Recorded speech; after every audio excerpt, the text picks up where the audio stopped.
Once again दोस्तों, welcome back my channel exam का गुरु दुर्गेश। और दोस्तों, जैसा कि हम लोग यूपीपीसीएस आरओ एआरओ के लिए घटना चक्र की पूरी सीरीज़ देख रहे हैं और हम लोगों ने पहला विषय पॉलिटी शुरू किया है।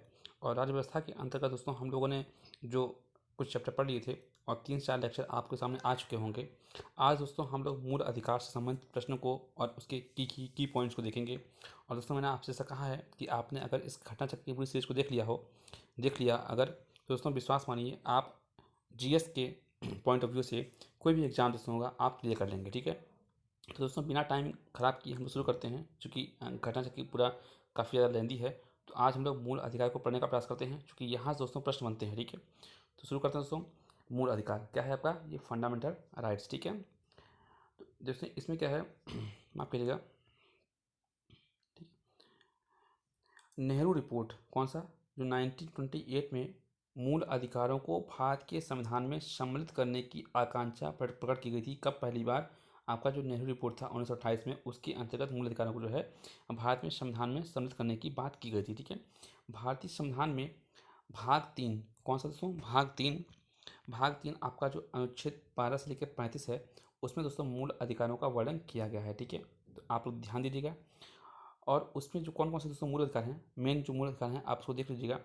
पहला है आपका समानता का अधिकार, दूसरा है स्वतंत्रता का अधिकार, तीसरा है शोषण के विरुद्ध अधिकार, चौथा है धर्म की स्वतंत्रता का अधिकार, पांचवा संस्कृति और शिक्षा संबंधी अधिकार, छठवां संवैधानिक उपचारों का अधिकार। तो इस प्रकार से दोस्तों आपके ये 6 आपके मूल अधिकार हैं। ठीक है, आगे देखिए, भारतीय संविधान के मौलिक अधिकारों को राज्यों के कृत्य के विरुद्ध एक गारंटी के रूप में स्थान दिया गया है। ठीक है, ठीक है, गारंटी मतलब ये आपको मिलेगा ही मिलेगा। ठीक है, गारंटी दी गई है। ठीक है, मौलिक अधिकार पूर्णतया जो है दोस्तों नैसर्गिक एवं अप्रतिदेय की श्रेणी में आते हैं। ठीक है, इससे मतलब आप देखिएगा, आप इसको थोड़ा ध्यान दीजिएगा। ये नैसर्गिक मतलब एवं अप्रतिदेय। ठीक है, ये भी प्रश्न हम लोग करेंगे ना, आप उसमें अच्छे समझ जाएंगे इसको। ठीक है, अनुच्छेद 352 के तहत आपात की उद्घोषणा के प्रवर्तन की स्थिति में अनुच्छेद 358 एवं 59 के प्रावधानों के अंतर्गत ही मूल अधिकारों का निलंबन किया सकता है, बाकी किसी भी जो है कारण में नहीं। ठीक है, तो मूल अधिकार आप कब, जब आपका 352 के तहत आपात लगा हो, तो आपका 358 एवं 59 के प्रावधानों के तहत अंतर्गत ही आपके मूल अधिकारों का निलंबन किया सकता है। और जो मौलिक अधिकार हैं इनको जो है दोस्तों न्याय योग्य रूप में संविधान में रखा गया है। कुल मिला के अगर इससे संबंधित कोई बात होती है तो आप कोर्ट में जाके अपने इस चीज़ को लागू करा सकते हैं। ठीक है, यही मतलब होता है न्याय योग्य का। ठीक है, या वादी योग्य। वर्तमान में दोस्तों कुल 6 मौलिक अधिकार हैं। ठीक है, अब मूल संविधान अगर बात किया जाए तो मूल संविधान में आपके 7 मौलिक अधिकार थे। भारतीय संविधान में दिए गए मौलिक अधिकारों की तुलना जो है आपकी कहाँ से की गई है? अमेरिका के अधिकार बिल से की जाती है। तो जो आपकी मौलिक अधिकार मिले हैं दोस्तों, इसकी तुलना आप किससे की जाती है? जो अमेरिका में क्या है अधिकार बिल। ठीक है, भारतीय संविधान में मौलिक अधिकारों के संरक्षण का दायित्व किसका है दोस्तों? अगर पूछा जाए तो वो आपका न्यायपालिका का है। ठीक है, तो मूल अधिकार का रक्षा कौन करता है? आपका न्यायपालिका। ठीक है, संविधान में जो अनुच्छेद 14 है, यह सुनिश्चित करता है कि किसी भी व्यक्ति को विधि के समक्ष समता या विधियों के समान संरक्षण से वंचित नहीं किया जाएगा। ये आपका आर्टिकल 14 कहता है दोस्तों, यहाँ से आप विशेष ध्यान दीजिएगा। ठीक है, इस रूप में अनुच्छेद 14 जो है विधायन सत्ता पर क्या करता है? कंट्रोल करता है। ठीक है, भारतीय संविधान में समानता के अधिकार को अनुच्छेद 14 से 18 तक कुल 5 अनुच्छेदों में वर्णित किया गया है। दोस्तों ये जो आपने यहाँ, ये आप देख रहे होंगे, ये आपने जो समानता का अधिकार, स्वतंत्रता का अधिकार, शोषण के विरुद्ध अधिकार, धर्म की स्वतंत्रता का अधिकार, संस्कृति और शिक्षा संबंधित अधिकार और संवैधानिक उपचारों का अधिकार, ये जो 6 अधिकार पड़े। अब इसके अंतर्गत देखिए समानता का अधिकार जो है इसकी बात कर रहा है ये, और समानता का अधिकार बोल रहा है ये कि समानता के अधिकार में 14 से लेकर 18 तक जो है 5 अनुच्छेद हैं। ठीक है, उसमें इसका वर्णन किया गया है, जो किस प्रकार से देखिए, विधि के समक्ष समता, ये आपका अनुच्छेद 14 में कहा गया है। धर्म, मूल, वंश, जाति, लिंग या जन्म स्थान के आधार पर विभेद का प्रतिषेध आपका अनुच्छेद 15 है। तो कौन कौन सा? धर्म के आधार पर, मूल, वंश, जाति, लिंग या जन्म स्थान, तो 1 2 3 4 5, 5 के आधार पर जो है विभेद का प्रतिषेध किया गया है अनुच्छेद 15 के अंतर्गत। लोक नियोजन में विषय में अवसर की समता, ठीक है, तो आपका अनुच्छेद 16 कहा गया है। ठीक है, अस्पृश्यता जिसे छुआछूत कहते हैं दोस्तों, छुआछूत के अंत का अनुच्छेद 17 है। और उपाधि जो आपको मिलती है, ठीक है, उपाधियों का अंत आपका 18 में है। ठीक है, तो इस प्रकार से आपके जो है 14 से लेकर 18 तक आपके दोस्तों किसमें हैं? आपका समानता का अधिकार है। ठीक है, ठीक है, आगे देखिए अनुच्छेद 19, 19 से लेकर 22 तक।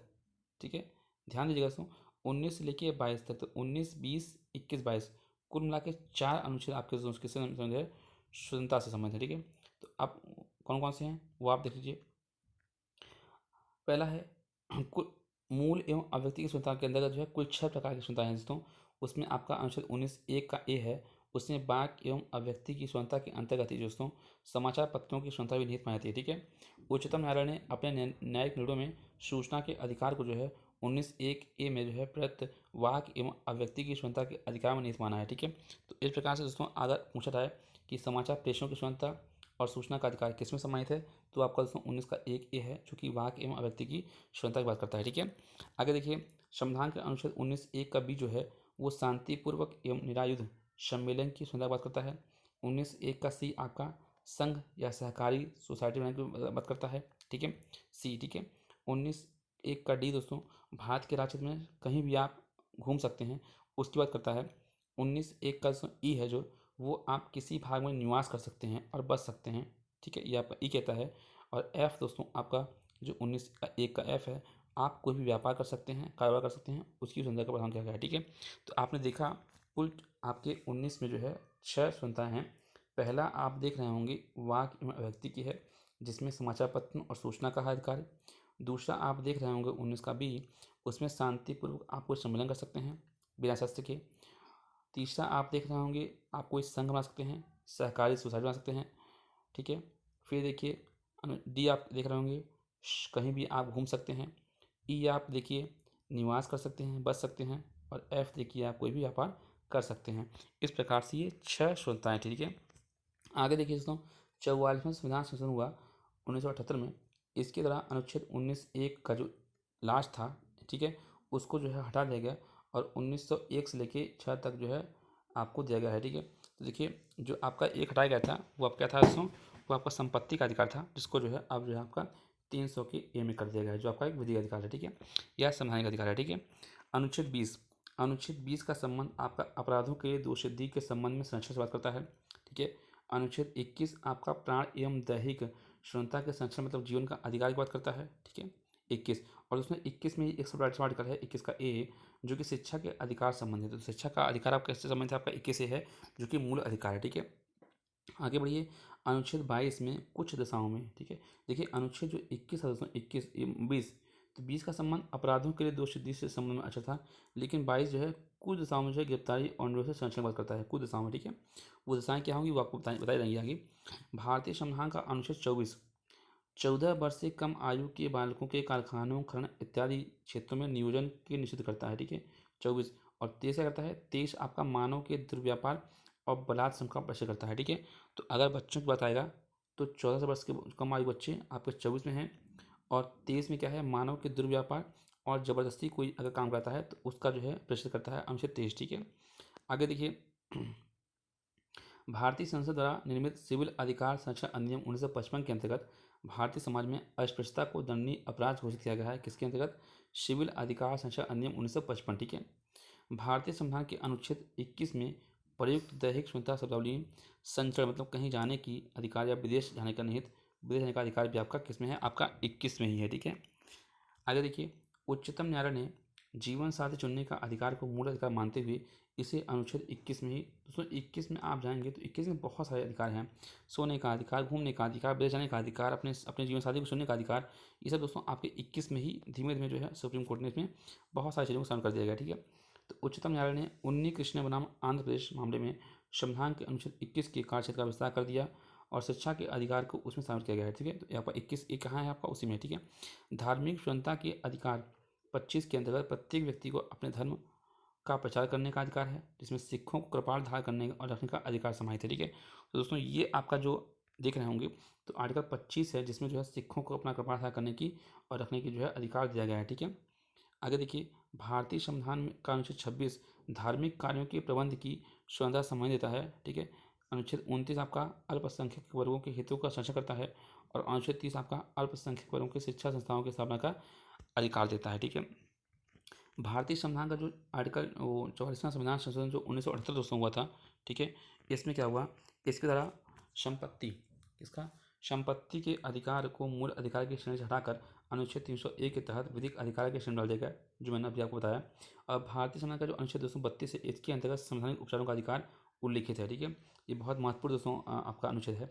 मूल अधिकार के न्यायिक संरक्षण हेतु अनुच्छेद 32 के अंतर्गत उच्चतम न्यायालय और अनुच्छेद 226 के तहत उच्च न्यायालय को शक्ति प्रदान की गई। ठीक है, तो 32 आपका किससे संबंध है? आपका सुप्रीम कोर्ट संबंध है, और सुप्रीम कोर्ट में आपके जो है मूल अधिकार को लागू कराने की बात की जाती है। और दोस्तों इसी जो है आर्टिकल को डॉक्टर बी आर अम्बेडकर ने जो है आपके संविधान की आत्मा कहा है। ठीक है, सर्वोच्च न्यायालय तथा अथवा उच्च न्यायालय मूल अधिकारों के प्रवर्तन हेतु अनुच्छेद 32 एवं 226 के तहत कई प्रकार के विशेष आदेश जारी करते हैं, जिन्हें हम रिट कहते हैं। ठीक है, कौन कौन से रिट होते हैं दोस्तों?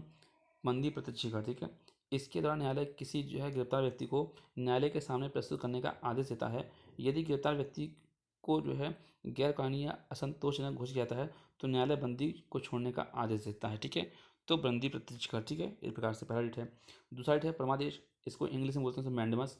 यह आदेश तब जारी किया जाता है जब न्यायालय को लगता है कि कोई सार्वजनिक पदाधिकारी अपने कानूनों और संवैधानिक दायित्वों का पालन नहीं कर रहा है और इससे किसी व्यक्ति के मौलिक अधिकार पारित हो रहे हैं, तो उस जो है व्यक्ति को दोस्तों कहता है परमादेश जारी किया जाता है। किसके द्वारा? न्यायालय द्वारा। ठीक है, तो क्या है कि जब कोई सार्वजनिक पदाधिकारी अपने कानून और उसका जो है अपना दायित्व का पालन नहीं कर रहा है। ठीक है, तो किसको दिया जाता है? ये आपका पदाधिकारी को। ठीक है, प्रतिषेध दोस्तों इसको बोलते हैं आपका प्रोहिबिशन। जब कोई निचली अदालत, ठीक है, निचली अदालत अपने अधिकार क्षेत्र का अतिक्रमण करके किसी मुकदमे की सुनवाई करती है तो जो ऊपर की जो अदालतें हैं उसे ऐसा करने से रोकने के लिए ये आपका प्रोहिबिशन प्रेशर जारी करती हैं। ठीक, किसको किसको जारी करती हैं? आपकी निचली अदालत को। ठीक है, अधिकार परीक्षा या आपका को वारंटू है। जब न्यायालय को लगता है कि कोई व्यक्ति ऐसे पद पर नियुक्त हो गया है कि जिस पर उसका कोई कानूनी हक है ही नहीं है, तब न्यायालय जो है उसको इस प्रकार से अधिकार परीक्षा से जो है आदेश करके उसको रोकता है। ठीक है, और लास्ट दोस्तों आपका उत्प्रेषण, इसको बोलते हैं शटरी। जब कोई निचली अदालत या सरकारी अधिकारी बिना अधिकारी कोई कार्य करता है, बिना अधिकार के, तो न्यायालय उसके समक्ष विचाराधीन मामले को लेकर उससे लेकर उत्प्रेषण द्वारा उसके ऊपर की अदालत को यह है आपका हस्तांतरित कर देती है। ठीक है, इस प्रकार से आपकी ये 5 रेट होती हैं। ठीक है, संविधान का अनुच्छेद 352 के तहत युद्ध या बाह्य आक्रमण के कारण राष्ट्रपति द्वारा आपातकाल की उद्घोषणा किए जाने पर अनुच्छेद 358 के तहत अनुच्छेद 19 से मौलिक जो मूल अधिकार दोस्तों हैं ये स्वतः ही निलंबित रहते हैं, लेकिन अनुच्छेद जो 20-21 हैं ये आपके जो है नहीं होते हैं। ठीक है, तो इस अधिकार को जो है निलंबित करने की शक्ति किसके पास है? राष्ट्रपति को अनुच्छेद 359 के तहत प्राप्त है। ठीक है, तो कुल मिला के आपके जो 20 और 21 अधिकार हैं ये आपके नहीं होते हैं, नहीं निलंबित होते हैं। ठीक है, बाकी हो जाते हैं। भारतीय संविधान के 44वें संविधान संशोधन के पश्चात अनुच्छेद 20-21 के अंतर्गत प्राप्त मूल अधिकारों को निलंबित नहीं किया सकता। किसके अंतर्गत है? आपका 44वें संविधान संशोधन के तहत उल्लेख किया गया है। ठीक है, बच्चन सिंह बनाम पंजाब राज्य के मामले में उच्चतम न्यायालय ने बहुमत के निर्णय से यह निर्धारित किया है कि मृत्यु कायद करने के लिए मृत्युदंड का वैकल्पिक दंड अनुच्छेद 14, 19 और 21 का अतिक्रमण नहीं करता है और यह संवैधानिक है। ठीक है, अब दोस्तों हम लोगों ने मेन पॉइंट पढ़ लिए हैं। अब चूंकि मूल अधिकार दोस्तों सेक्शन बहुत ही महत्वपूर्ण है, इसलिए इसको हम लोग आराम से पढ़ेंगे और इसको आराम से करने का प्रयास करेंगे जिससे आप लोगों को मूल अधिकार से संबंधित कोई भी समस्या ना हो। ठीक है, देखिए पहला प्रश्न है, निम्नलिखित में से कौन सा कारक किसी उदार लोकतंत्र में स्वतंत्रता की सर्वोत्तम सुरक्षा को नियत करता है? तो दोस्तों आपका क्या है? शक्तियों का पृथक्करण। देखिए शक्तियों का पृथक्करण दोस्तों अगर होगा तो आपका जो लोकतंत्र होगा वो सुरक्षित होगा। ठीक है, जैसे कि आप जानते हैं न्यायपालिका से तात्पर्य है कि न्यायपालिका जो है आपका न्याय देगी। ठीक है, ठीक है, और शक्तियों का केंद्रीकरण अगर हम लोग कर देंगे तो इससे क्या होगा कि शक्तियों के केंद्रीकरण से जो शीर्ष नेता हैं उनके पास ही शक्ति संकेंद्रित हो जाएगी, जिससे क्या होगा? तानाशाही प्रवृत्तियाँ बढ़ जाएंगी। ठीक है, इसलिए हम लोग दोस्तों क्या करते हैं कि हम लोग जो है विकेंद्रीकरण करते हैं, और विकेंद्रीकरण क्रम में दोस्तों हम क्या करते हैं कि हमारे शासन में 3 अंग हैं, आप जानते होंगे, विधायिका, कार्यपालिका और न्यायपालिका। इनकी शक्तियों की स्पष्ट पृथक्करण से आपने इसको क्या कर दिया कि इस स्थिति में क्या होगा कि शासन के किसी एक अंग द्वारा अपनी शक्तियों का दुरुपयोग करने पर दूसरे अंग द्वारा उसका जो है क्या किया जाएगा? निरोध किया जाएगा। तो इस प्रकार से चेक एंड बैलेंस, ठीक है, चेक एंड बैलेंस कैसे होता है? आपका शक्तियों के पृथक्करण से होता है, और इसी कारण दोस्तों आपका उदार लोकतंत्र में नागरिकों की जो क्षमता होगी वो सुरक्षा जो है हमेशा सही रहेगी। ठीक है, अगर देखिए निम्नलिखित कौन सा सही है, तो भारतीय संविधान के मूल अधिकारों को शामिल करने के लिए नई रिपोर्ट 1928 में समर्थन किया था। ये बात बिल्कुल सही है दोस्तों, और यही उसका उत्तर ही है। ठीक है, निम्नलिखित किस व्यक्ति ने मूल अधिकारों को हमारे लोगों के लिए एक प्रतिज्ञा या सभ्य विश्व के साथ किया गया समझौता कहा गया है? तो दोस्तों ये आपका जो डॉक्टर एस राधाकृष्णन थे, एस राधाकृष्णन जो आपके पहले वाइस प्रेसिडेंट बने थे, तो मूल अधिकारों पर संविधान सभा में हुई बहस में भाग लेते हुए डॉक्टर एस राधाकृष्णन ने कहा था कि यह हमारे लोगों के लिए एक प्रतिज्ञा और सभ्य विश्व के साथ एक किया गया समझौता कहलाएगा। ठीक है, मौलिक अधिकार क्या है दोस्तों? तो मौलिक अधिकार जैसे कभी भी निलंबित नहीं किया सकते, ये बात बिल्कुल गलत है, किया सकते हैं। प्रधानमंत्री के निर्देशों से निलंबित कर सकते हैं, बिल्कुल गलत बात है, ये राष्ट्रपति से होता है। राष्ट्रपति की इच्छा पर निलंबित होते हैं, ठीक है, ये बात बिल्कुल नहीं, इच्छा नहीं होती है। आपातकालीन स्थिति में निलंबित कर सकते हैं, हाँ ये बात बिल्कुल सही है, आपातकालीन स्थिति में जो है आपको ये शामिल किए जाते हैं, ठीक है। मौलिक अधिकार दोस्तों क्या है, तो मौलिक अधिकार दोस्तों आपका वाद योग्य है, ठीक है, ये आपका वाद योग्य है, ठीक है। इसमें क्या होता है कि आप इसके आधार पर क्या कर सकते हैं कि आप जो है कोर्ट में इस मामले को ले, अगर भाई आपके अगर किसी मूल अधिकार का हनन हुआ है तो आप कोर्ट में जा सकते हैं। लेकिन जो आपका आगे आप पढ़ेंगे नीति शर्त, ये आपका अवाद योग्य है, ठीक है, ये आपके राज्य के ऊपर लागू होता है, ठीक है। भारत में मौलिक अधिकारों के संबंध में निम्न वक्तव्यों पर विचार कीजिए, तो ये राज्य का एक कृत्य के विरुद्ध गारंटी है, बिल्कुल बात सही है, बिल्कुल गारंटी है। ये संविधान के भाग 3 में सूचीबद्ध हैं, बिल्कुल ठीक है। सामाजिक, आर्थिक और राजनीतिक न्याय सुनिश्चित करते हैं, बिल्कुल बात सही है। यह संयुक्त राज्य अमेरिका में अधिकारों की बिल की भांति नहीं है, बिल की भांति हैं दोस्तों, ठीक है। मैंने बताया आपको इसकी तुलना इससे की गई है, ठीक है। आगे देखिए, अधिकारों को मूल अधिकार कहा जाता है क्योंकि यह संविधान में उल्लेखित हैं, बिल्कुल सही है भाई, मूल अधिकार उल्लेखित किया गया है। और यह प्रजातांत्रिक होता है, ये बात सही नहीं है, ठीक है। यह लोक कल्याणकारी होता है, बिल्कुल बात सही है। यह व्यक्तित्व विकास के लिए आवश्यक होता है, व्यक्तित्व विकास के दोस्तों आवश्यक तो नहीं होता है ये, ठीक है, ठीक है। संसद इसके विरुद्ध कानून नहीं बना सकती, हाँ ये बात बिल्कुल सही है। तो दोस्तों चूँकि ये आपका देखिए यहाँ यहाँ आप थोड़ा सा देख लीजिएगा, स्वतंत्रता संघर्ष के दौरान स्वतंत्रता आंदोलन के नेताओं ने अधिकारों के महत्व को समझा और स्वतंत्रता के बाद जो है इन अधिकारों को उसमें शामिल करने के लिए बात की, ठीक है। और इससे क्या होगा कि जिन्हें सुरक्षा देनी थी और उन्हें मौलिक अधिकारों को संज्ञा दी गई।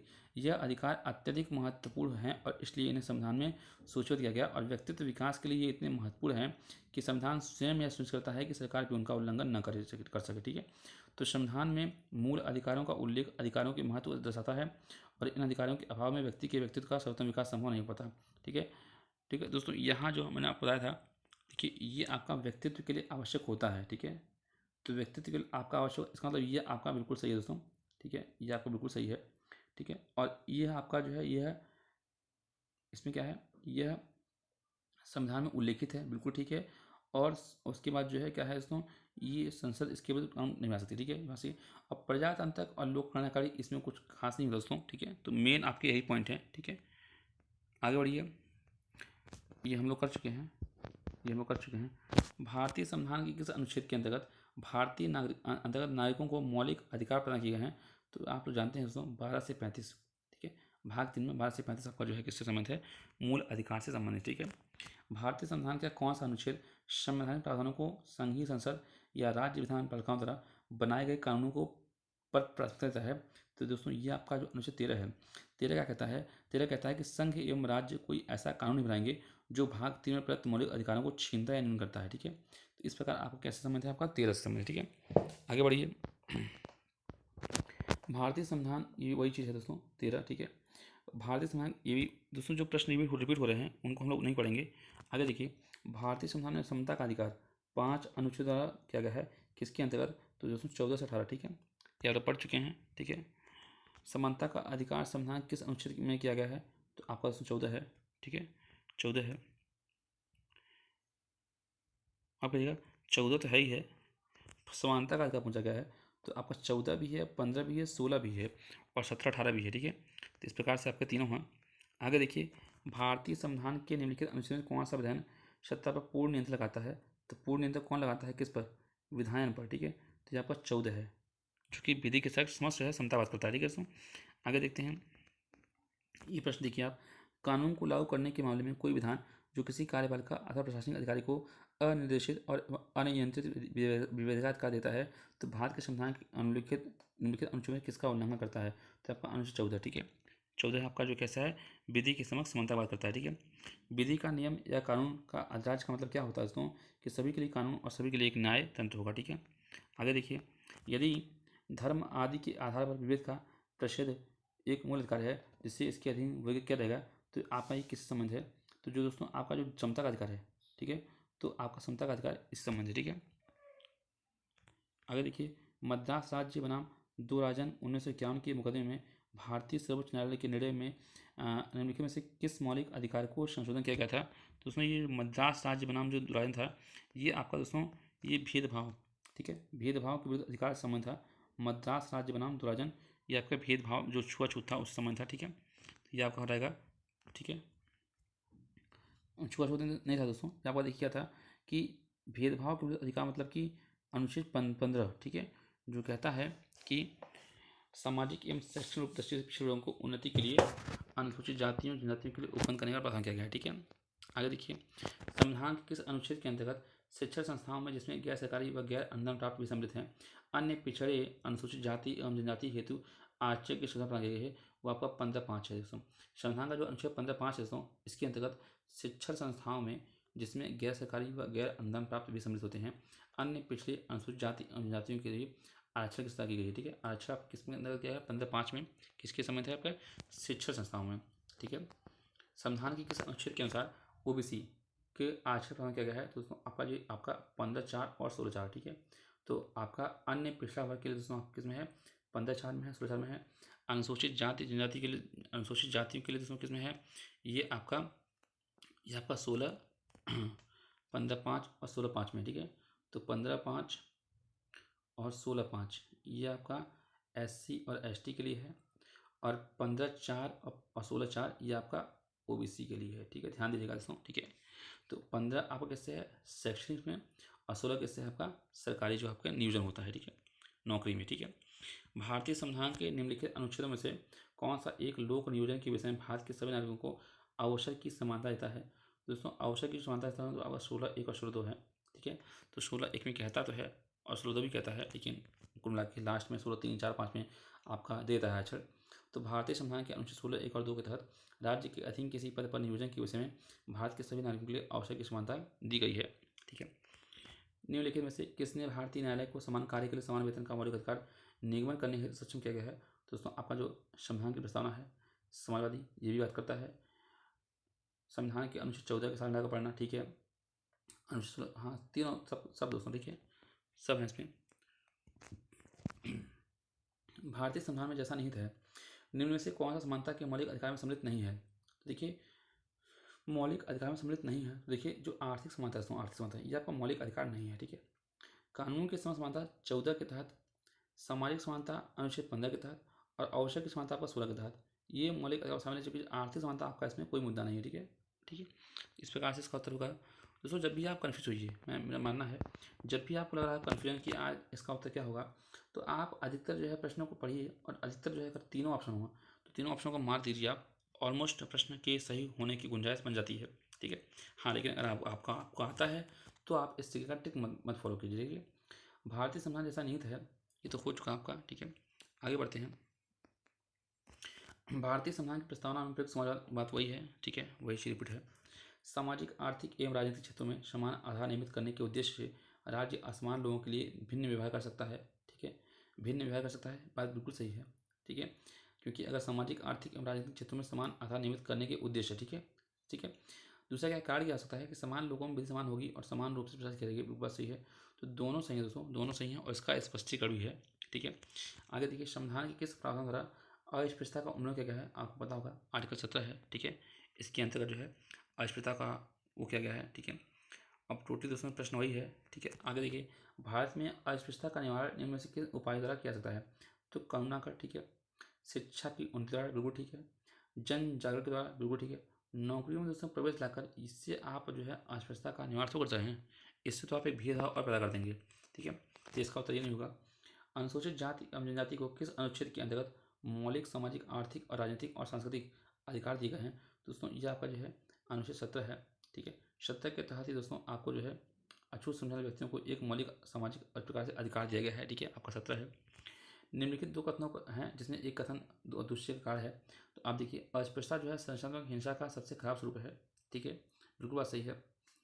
अस्पृश्यता के चरण का आधार धार्मिक स्वीकृति है, दोनों बात सही है दोस्तों, ठीक है, और ये व्याख्या भी करता है, इसी कार्य जो है आपकी अस्पृश्यता से हुई थी।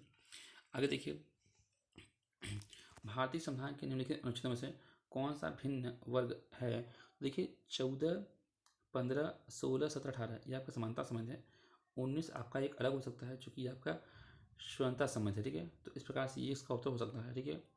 तो मैं तो आपको ये कहूँगा, लेकिन एक दूसरा दिखा है दोस्तों, तो आप अगर देखेंगे तो 15, 16, 19, 29 और 30 ये सिर्फ भारतीयों के लिए है, बाकी नहीं है, तो यहाँ 14 भी हो सकता है, लेकिन मैं तो इस अगर ऑप्शन जाऊँगा तो आपका 19 से जाऊँगा। ठीक है, ठीक है, आगे बढ़िए। भारतीय संविधान में स्वतंत्रता का अधिकार 4 अनुच्छेद द्वारा दिया गया है, वो कौन कौन से हैं? तो आपका 19 से 22 है। ठीक है, 1922 के अंतर्गत आपने देखा था कि 19 में वाक एवं अभिव्यक्ति की स्वतंत्रता थी। ठीक है, अनुच्छेद 20 में आपने देखा अपराधों के लिए दोषी के संबंध में संरक्षण था। अनुच्छेद 21 में आपने देखा प्राण एवं दैहिक स्वतंत्रता का संरक्षण था। 21A में आपने देखा कि शिक्षा का अधिकार था। 22 के अंदर आपने देखा कुछ दाव में गिरफ्तारी से आपको संरक्षण दिया गया था। ठीक है, इस प्रकार से स्वतंत्रता आपका जो है 4 अनुच्छेद संबंधित है। और देखिए यहाँ प्रश्न देखिए, भारत के संविधान में निम्नलिखित में से कौन सा अनुच्छेद प्रेस की स्वतंत्रता, देखिए इसमें वही चीज़ है। आपका 19 था, 19 का एक था वो आपका प्रेस से संबंध था। ठीक है, तो यही सब दोस्तों प्रश्न बनते हैं। ठीक है, इससे आप समझ होंगे प्रश्न किस प्रकार से। देखिए फिर से एक प्रश्न आप देख रहे हैं, प्रश्न दोस्तों थोड़ा घुमाते हैं। भारत में समाचार पत्रों का संबंध किससे है? आप जानते हैं कि 19(1)(a). ठीक है, तो आप लोगों को जो है प्रश्न आप देख रहे होंगे, पॉइंट पढ़ने का प्रश्न करने का आपका बेहतर समझ विकसित हो रही होगी। उच्चतम न्यायालय की व्यवस्था के अनुसार निजी भवनों के ऊपर राष्ट्रीय झंडे को फहराने के तहत हर नागरिक का मौलिक अधिकार है। ये किसके अंतर्गत आपका 21A। ठीक है, वाक एवं अभिव्यक्ति की स्वतंत्रता के तहत ही। ठीक है, भारतीय गणराज्य के संविधान का कौन सा अनुच्छेद व्यक्ति की प्राण एवं दैहिक, देखिए 21। ठीक है, तो अब दोस्तों आपको सोचना नहीं पड़ा होगा, आप इसका उत्तर मार रहे होंगे। भारतीय संविधान के अनुच्छेद में विधि की सम्यक प्रक्रिया आप जानते होंगे, सिद्धांत सामने। तो विधि की समय प्रक्रिया आपका दोस्तों किसके अंतर्गत है? वो आपका 21 के अंतर्गत। 21 में आपका बेहतर सारी प्रक्रिया पदावली को उसी अर्थ में किया गया है जिस अर्थ में जो है इस प्रकार से। ठीक है, स्वतंत्रता के अधिकार के भाग के रूप में निम्नलिखित से कौन सा बिना हथियार के शांतिपूर्ण ढंग से इकट्ठा होने की स्वतंत्रता देता है? तो वो आपको दोस्तों देखिए नहीं आता है। ठीक है, नहीं आता है। तो देखिए शांतिपूर्ण इकट्ठा होना आता है। एकत्रित जनता जिनको हथियार नहीं रखना चाहिए बिल्कुल आता है। इस अधिकार के अभ्यास पर राज्य कामना कर तब प्रतिबंध ला सकती है, बिल्कुल सही है। लेकिन घिराव अफसर जो अपना कर्तव्य नहीं निभाते हैं, ये सब नहीं आते हैं। ठीक है, तो ये प्रकार से इस उत्तर में कुछ था नहीं खास। ठीक है, भारतीय संविधान का कौन सा अनुच्छेद व्यक्ति के विदेश यात्रा अधिकार को संरक्षण देता है? हमने बताया था आपको, ये आर्टिकल 21। ठीक है, आगे बढ़ते हैं। देखिए निम्न में से किन्हें सर्वोच्च न्यायालय ने मौलिक अधिकार रूप से मान्यता प्रदान की है? तो मौलिक अधिकार दोस्तों क्या है आपका? देखिए आवास का अधिकार भी है, विदेश का अधिकार है, सामान का। कुल मिला के दोस्तों अधिकतर आपके अधिकार ही दे दिए गए हैं। आप इस चीज़ को थोड़ा देखिए। देखिए आप यहाँ नहीं, आप इस चीज़ को देखिए। ये देखिए 21 के अंतर्गत इन्होंने जो है कुछ अधिकार बना है। अच्छे पर्यावरण का अधिकार है, शीघ्र विचार का अधिकार है, जैसे कोई लेट होता है, कोई अपना कोर्ट में मामला है तो वो भी आपका मौलिक अधिकार ही है। ठीक है, विधिक सहायता का अधिकार, एकांत कारावास, मतलब कारावास में आपको एकांत में अगर रहना है तो उसका भी अधिकार है आपके पास है। पैर में डंडा बेड़ी डालने का भी अधिकार, डाल दिया है तो उसके भी तो आपका अधिकार है। फांसी में अगर विलम्ब हो रहा है तो उसका अधिकार है। अभिरक्षा में पीने योग्य जल का अधिकार, शुद्ध, अच्छी सड़कों का अधिकार, प्रतिष्ठा का अधिकार, एक चिकित्सा घायल को सहायता देने का अधिकार, खास तौर पर महिलाओं को लैंगिक। तो कुल मिलाकर दोस्तों हर अधिकार को जो है इसमें मतलब साउंड कर दिया गया है। ठीक है, आगे देखिए ये प्रश्न देखिए आप, निजता के अधिकार को जीवन एवं व्यक्तिगत स्वतंत्रता के अधिकार के अंतर्गत भाग के रूप में संरक्षित किया गया है। भारत के संविधान में लिखित किसमें उपर्युक्त कथन सही एवं समुचित ढंग से अर्थित हैं? तो क्या कह रहा है ये कि निजता के अधिकार को जीवन एवं व्यक्तिगत स्वतंत्रता के अधिकार के अंतर्गत भाग के रूप में संरक्षित किया जाता है। तो भारत के संविधान में किसमें जो है उपयुक्त कथन सही एवं समुचित ढंग से आपके हैं? देखो तो आप ये ऑप्शन देख रहे होंगे, अनुच्छेद जो 21 है, 21 एवं भाग 3 की जो गारंटी है उसी के अंतर्गत आपको जो है ये मिला है। ठीक है, आगे देखिए निम्न में से कौन सा एक अधिकार राष्ट्रीय आपातकाल तक में भी सीमित नहीं कह सकता? तो वो दोस्तों आपका क्या है? वो आपका भारत व्यक्तिगत स्वतंत्रता एवं जीवन का अधिकार, मैंने बताया था आपका 20 और 21। ठीक है, ये देखिए यहाँ आप देखेंगे 21 और 20 ये आपके जो है कभी भी जो है मतलब मूल अधिकार के तहत निलंबित नहीं किया था। ठीक है, आगे देखिए भारत के संविधान का कौन सा अनुच्छेद अपनी पसंद के व्यक्ति से विवाह करने, बस 21। ठीक है, कोई भी इस तरीके का आपको अधिकार है तो आप 21 में घुस जाइए। ठीक है, अगर नहीं आता तो उच्चतम न्यायालय के इस मामले में निर्णय के कारण संविधान के अनुच्छेद 21 की कार्यक्षेत्र विस्तार कर शिक्षा के अधिकार को उसमें शामिल किया गया। तो उसमें आपका ये क्या था? उन्नीस कृष्णन दादा 19 जब उच्चतम न्यायालय ने वर्ष 1993 में 14 वर्ष तक की आयु के बच्चों के लिए निःशुल्क शिक्षा का अधिकार के रूप में 19 कृष्णा अन्य एवं आंध्र प्रदेश राज्य के बाद में यह कहते हुए कहा कि शिक्षा क्या है आपका मौलिक अधिकार है। ठीक है, तो कौन सा संविधान के अनुच्छेद 21 के दायरे में नहीं आता है? तो देखिए एक चिकित्सक द्वारा घायल को आता है ये, कार्यस्थल महिलाओं के लैंगिक उत्पीड़न आता है ये, पानी की गुणवत्ता आता है, मृत्युदंड आपका जो है दोस्तों नहीं आता। ठीक है, अब दोस्तों आप लोग प्रश्नों के उत्तर अपने समझ में भी कर सकते हैं। ठीक है, 6 वर्ष की आयु से 14 वर्ष की आयु के बीच सभी बच्चों को शिक्षा का अधिकार ये क्या है आपका एक मूल अधिकार है। ठीक है, 86वें संविधान संशोधन 2002 के द्वारा जो है आपकी इस प्राथमिक शिक्षा को जो है मूल अधिकार बना दिया गया। ठीक है दोस्तों, और दोस्तों ये आपका देखिए 2002 में जो है बना दिया गया था, तो पढ़ लीजिए इसको। इसके बाद संविधान के भाग 3 में एक नया अनुच्छेद 21 जोड़ा गया, किसके अंतर्गत, इसके अंतर्गत। ठीक है, और जिसके अनुसार 6 से 14 वर्ष की आयु के सभी बालकों को निःशुल्क एवं अनिवार्य शिक्षा की व्यवस्था की गई। और साथ ही अनुच्छेद 45 के संशोधित निदेशक रूप अनुच्छेद 45 में जो है डीपीएसपी में जो है 6 वर्ष तक की आयु की पूर्ण करने तक सभी बच्चों को आपका जो है आरंभिक शिशुत्व जो है 6 वर्ष तक की जो है देख रेख जो है, और इसका जो है प्रयास करेगा कौन राज्य करेगा। ठीक है, इसी अनुक्रम में शिक्षा का अधिकार अधिनियम 2009 संशोधन द्वारा पारित हुआ गया, और यह आपका जो है 1 अप्रैल 2010 से जो है लागू हुआ। ठीक है, तो शिक्षा का अधिकार ये अगर बात मुझे कब लागू हुआ, तो आपका 1 अप्रैल 2010 से। ठीक है, ठीक है ना, तो इसका उत्तर ये हो जाएगा। ठीक है, आगे बढ़ते हैं। भारत के संविधान में शोषण के विरुद्ध अधिकार निम्नलिखित में से कौन से परिकल्पित हैं। तो दोस्तों शोषण की बात कर रहा है, शोषण। ठीक है, तो शोषण में दोस्तों आपका मानव देह व्यापार अब बंधुआ मजदूरी। ठीक है, और जो है दूसरा क्या है आपका कारखानों। ठीक है, तो 23 और आपका 24 ये आपका शोषण से संबंधित। ठीक है दोस्तों, आगे देखिए ये प्रश्न था आपका, भारतीय संविधान संशोधन करके शिक्षा का अधिकार कब जोड़ा गया, तो आपने देखा 1 अप्रैल सन 2010 में। ठीक है, आगे बढ़ते हैं। भारतीय संविधान का कौन सा अनुच्छेद बच्चों के शोषण के विरुद्ध मौलिक अधिकार से संबंधित है, तो बच्चों से संबंधित दोस्तों आएगा आपका 24 है। ठीक है, आगे देखिए, भारत के संविधान का अनुच्छेद 24 जोखिमपूर्ण कार्यों से संबंधित कारखानों में बालकों के नियोजन को निश्चित करता है। ऐसा निषेध पूर्ण निषेध है। ठीक है, संविधान का कौन सा अनुच्छेद दोषसिद्धि के संबंध में अभियुक्तों को दोहरे दंड एवं स्व अभिशासन से संरक्षण प्रदान करता है। दोस्तों ये आपका 20 है। ठीक है, दोषसिद्धि से। ठीक है, 20 आपके हैं। ठीक है, और 22 में क्या है, 22 में कुछ कुछ दशाओं से। ठीक है, ये शब्दों का एरफेर दोस्तों होता है, किसी अपराध के अभियुक्त के स्वयं अपने विरुद्ध गवाह बनने के लिए बाध्य नहीं कर सकता।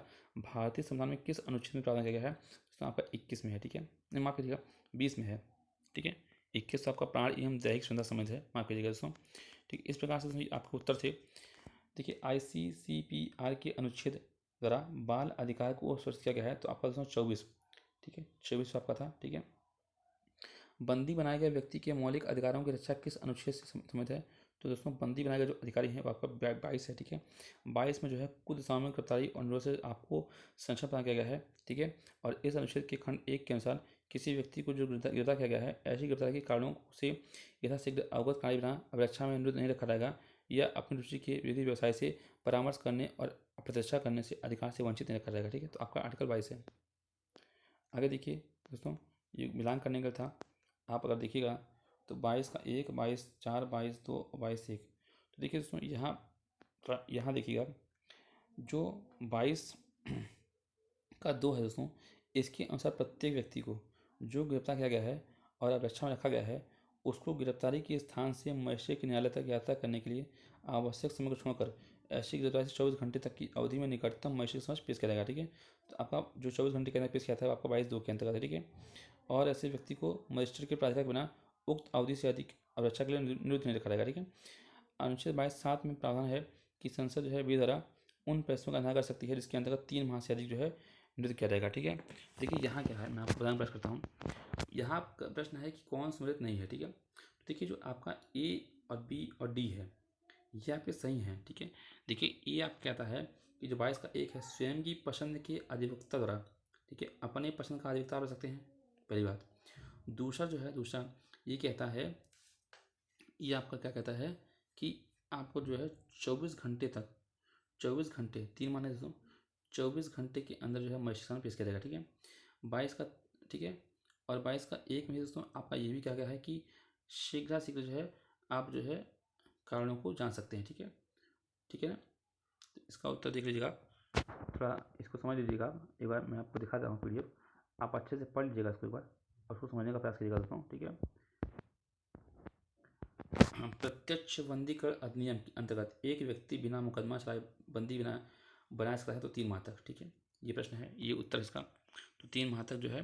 और देखिए 3 माह से अगर आपको जारी रखना है, ठीक है, यहाँ क्या है 3 माह तक तो आप रख सकते हैं, लेकिन 3 माह से अधिक के लिए ये एक सलाहकार बोर्ड बनाया जाएगा और ऐसे व्यक्ति को निरंतर तभी रखा जाएगा जब सलाहकार बोर्ड का यह मत हो कि ऐसे नियुक्ति के पर्याप्त आधार है। ठीक है, तो इस प्रकार से बनता है। ठीक है। आगे देखिए, आगे प्रश्न है, भारत के संदर्भ में निम्नलिखित कथनों पर विचार कीजिए। जब एक कैदी पर्याप्त आधार प्रस्तुत करता है तो ऐसे कैदी को पैरोल मना नहीं किया सकता, क्योंकि वह उसके अधिकार का मामला जाता है। ये बात बिल्कुल सही है दोस्तों, ठीक है। नहीं दोस्तों, ये बात नहीं चाहिए, ठीक है।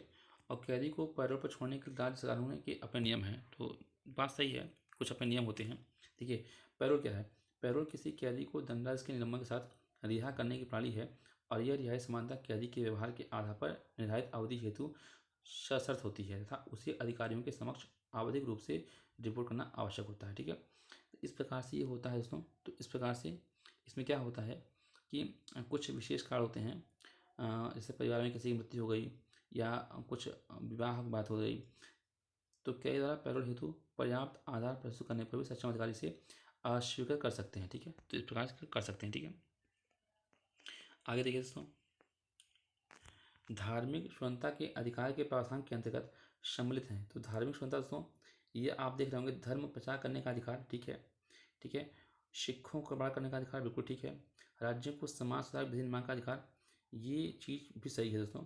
और धार्मिक निकाय के लोगों को धर्म परिवर्तन, बिल्कुल बिल्कुल नहीं, धर्म परिवर्तन कोई भी सरकार जो है उसकी आज्ञा नहीं देती है, ठीक है। आगे देखिए, भारतीय संविधान के अनुच्छेद 25 में प्रयुक्त हिंदू शब्द किसे सम्मिलित नहीं करता है दोस्तों? तो देखिए, बौद्धों को करता है, जैनों को, सिखों को, ठीक है। हिंदू, देखिए यहाँ लिखा होगा कि 25 का 2 में प्रयुक्त हिंदू शब्द के लिए के अंतर्गत आते हैं, बौद्ध आते हैं, जैन आते हैं, सिख आते हैं, ठीक है। तो बौद्ध, जैन और सिख को दोस्तों हिंदू माना गया है, ठीक है। संविधान में, संविधान के अनुच्छेद 25 के अनुसार धर्म स्वतंत्रता का अधिकार किसके अधीन नहीं है? तो आपका जो मानववाद है दोस्तों, इसके अधीन नहीं, सर्व व्यवस्था, स्वास्थ्य, आचार, इसके अंतर्गत है, ठीक है। आगे देखिए दोस्तों, देखिए 23 आपका मानव, बिल्कुल सही है। 24 का खाना, ठीक है। 26 आपका धार्मिक कार्यों के प्रबंध की स्वतंत्रता, बिल्कुल सही है। अनुच्छेद 29 शिक्षा संस्थानों की स्थापना और प्रशासन करने का अल्पसंख्यक वर्गों का अधिकार, ये बात दोस्तों नहीं है, क्योंकि ये आपका 30 के अंतर्गत है, ठीक है। ये जो आपका है 30, आपका अल्पसंख्यकों को शिक्षा संस्थाओं की स्थापना और प्रशासन का अधिकार 30 के अंतर्गत है। अनुच्छेद 29 में अल्पसंख्यकों के वर्गों के हितों के सुरक्षा संबंध है, ठीक है, ठीक है। ये प्रश्न देखिए दोस्तों, भारतीय संविधान का अनुच्छेद 30 अल्पसंख्यक वर्ग शब्द को परिभाषित नहीं करता है, बिल्कुल बात ठीक है, परिभाषित नहीं करता है। संविधान केवल भाषाई और धार्मिक अल्पसंख्यक वर्गों के माध्यम प्रदान करता है, बिल्कुल ठीक है। तो भाषाई और धर्म, तो आपका दोनों दोनों सही है, ठीक है। दोनों सही, की व्याख्या नहीं दोस्तों, ये व्याख्या नहीं है, ठीक है। आगे देखिए, ये दोस्तों अगला प्रश्न देखिए थोड़ा सा, भारतीय संविधान कौन सा अनुच्छेद है अल्पसंख्यकों को अपनी मानव पसंद जो है शिक्षा संस्थाओं को स्थापित एवं संचालित करने का अधिकार देता है? तो आपका अनुच्छेद 30 है, ठीक है।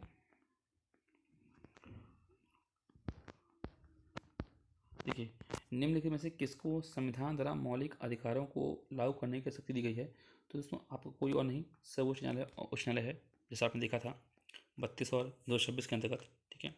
ये प्रश्न देखिए, निम्नलिखित कथनों में से कौन सही नहीं है? कि एम मुंशी संविधान का प्रारूप बनाने वाली समिति की एक सदस्य थे, बिल्कुल बात सही है, थे।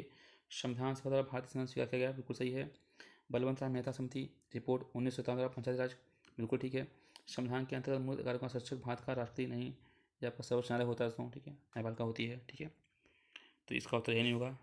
आगे बढ़िए, मौलिक अधिकारों का संरक्षक कौन है? आपका न्यायपालिका है, ठीक है। तो दोस्तों जो प्रश्न रिपीट हो रहे हैं, मैं उनको बिना कुछ कहे स्किप कर रहा हूँ, ठीक है। निम्नलिखित में से कौन से अधिकार भारतीय संविधान के अनुच्छेद 32 के अंतर्गत प्रवर्तित किया सकते हैं? तो आपको मौलिक अधिकार हैं, ठीक है, ठीक है। निम्नलिखित किस अधिकार को डॉक्टर भीमराव अम्बेडकर ने संविधान की आत्मा कहा? तो आपको पता होगा, संवैधानिक उपचार का अधिकार जो आर्टिकल 32 है, उसको उन्होंने क्या कहा?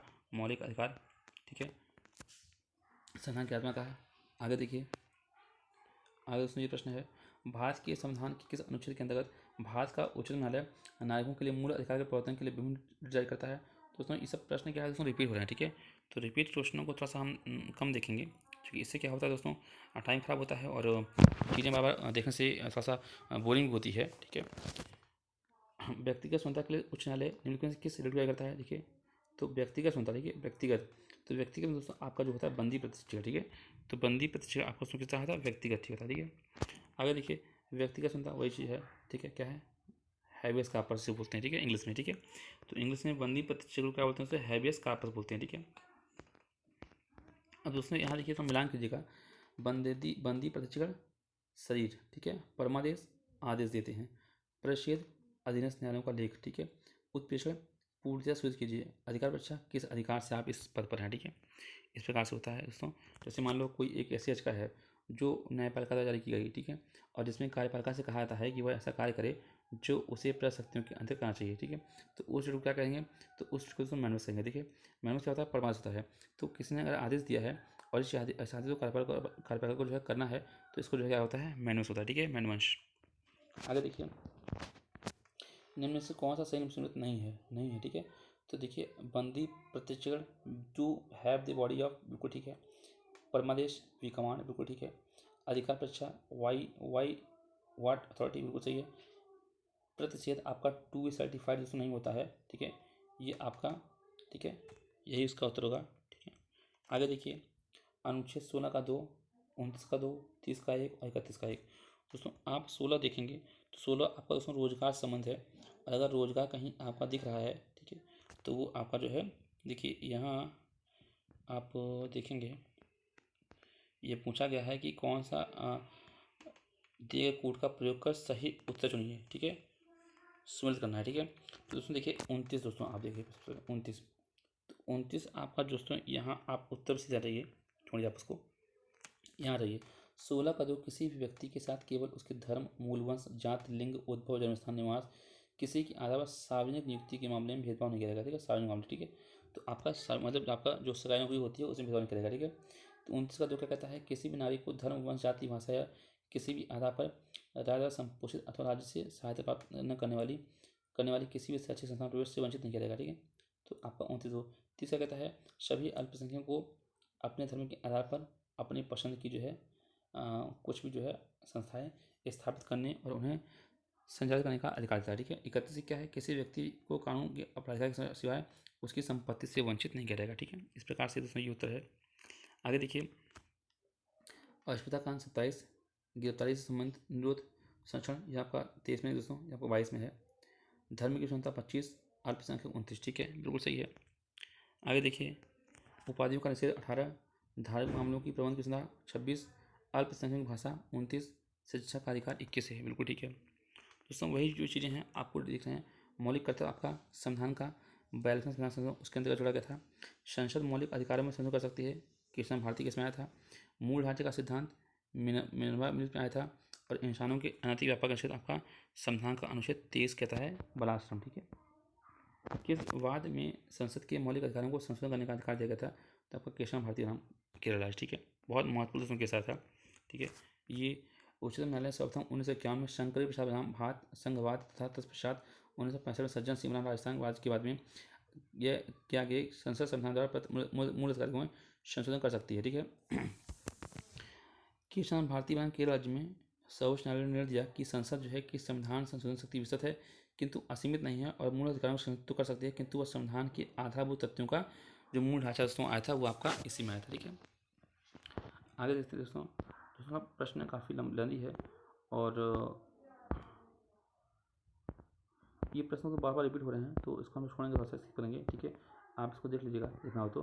अब हम लोग अलग चैप्टर पढ़ेंगे दोस्तों, वो है हमारा राज्य की नीति, ठीक है दोस्तों, नमस्कार।